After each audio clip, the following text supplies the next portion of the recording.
Dismissive avoidants are often in pursuit of the perfect relationship. The perfect relationship with the perfect partner. The problem is, the perfect relationship that they're in pursuit of doesn't actually exist in the real world. Dismissive avoidance and fearful avoidance that lean heavily dismissive are in pursuit of this relationship because it would be the relationship that doesn't trigger their fears. And they have very specific sets of fears that stem from childhood emotional neglect. The perfect relationship that they're looking for is one where there is no threat of emotional intimacy. There is no vulnerability, no need or pressure to have deep emotional conversations in the relationship. It is all surface level. It is all surface level validation, surface level physical, surface level emotional, surface level on every aspect. They get the validation and the connection that they crave without having to open up and be vulnerable with this person. The perfect relationship with the perfect partner is one where there is no conflict, no disagreements whatsoever, not even over the slightest thing. They are always on the same page with their partner over everything. The perfect relationship with the perfect partner is one where there are no expectations put on the avoidant whatsoever. Not even for showing up with time, not for a quality time spent together, no expectations on commitment labels, no expectations on anything. And this means that the avoidant gets to come and go from this relationship as they please. They get to spend time when they want, get that validation, go off and do their own thing when they want without any pressure to be present for the other person. No pressure to spend time with the other person. They get to do it on their terms when they want, and they don't have to give anything of themselves in return unless they want to. The reason why they're looking for these things, again, it stems from childhood emotional neglect. This is a person that was consistently neglected by their parents or caretakers. They were not given the love and the nurturing in the way that they needed. In addition to that, their feelings were routinely dismissed and rejected. If they had a negative emotion, it was shot down. If you're going to be sad, go be sad in your room. Nobody wants to see your emotions.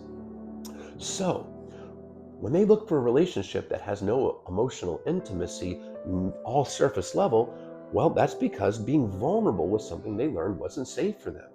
They couldn't be vulnerable with their parents or caretakers. Plus, they learned if you rely on somebody for your emotional needs, this person's going to reject you, going to abandon you. You're going to get disappointed and hurt.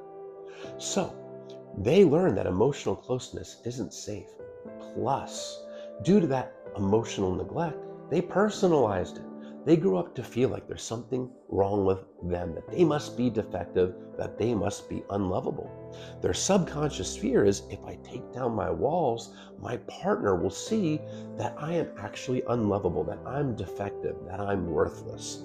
So, being vulnerable, taking down those walls, feels very unsafe to them.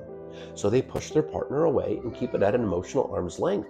So when they're in a relationship where there's no emotional intimacy, it feels safe. Now, disagreements, that is very triggering for them because when they were children, they couldn't express their emotions. They learned that if they express themselves, it gets shot down. They might even get emotionally abandoned and completely rejected. So communicating about feelings is something that really paralyzes them with fear. So any kind of disagreement or conflict in a relationship seems insurmountable to them. Even a tiny disagreement makes them feel like they are fundamentally incompatible with their partner. They often had parents or caretakers that had very high expectations on them. In addition to the emotional neglect, the only time that they received any kind of love or nurturing was through actual accomplishment. If they got good grades, hit the winning home run, kicked the winning goal, then they got some love. There was high expectations that they felt like they couldn't meet for their parents or caretakers. So, expectations in the relationship is a trigger too, because even the bare minimum expectations feels to them like it is inevitable that they're going to disappoint this person. They're going to let them down. They couldn't meet the expectations of their parents or caretakers, so it is completely inevitable that they will fail to meet the expectations of their partner too. So those things are all major triggers for them, and it stems from that environment they grew up in where they received consistent neglect. Yes, their basic needs were met. They often grew up in households where you just don't talk about feelings. Children are meant to be seen, not heard. They had clothing, food, and shelter, and from the outside, many of these households seemed quite stable. But they were still getting emotionally neglected, which they personalized and grew up to feel very insecure. And because of these insecurities and neglect, they become triggered by healthy, normal relationship behaviors. Things that are part of a healthy relationship, like being vulnerable, having disagreements, working through conflict, having expectations for your partner, and working to meet your partner's expectations. Those are all normal, healthy things that help a relationship last long term.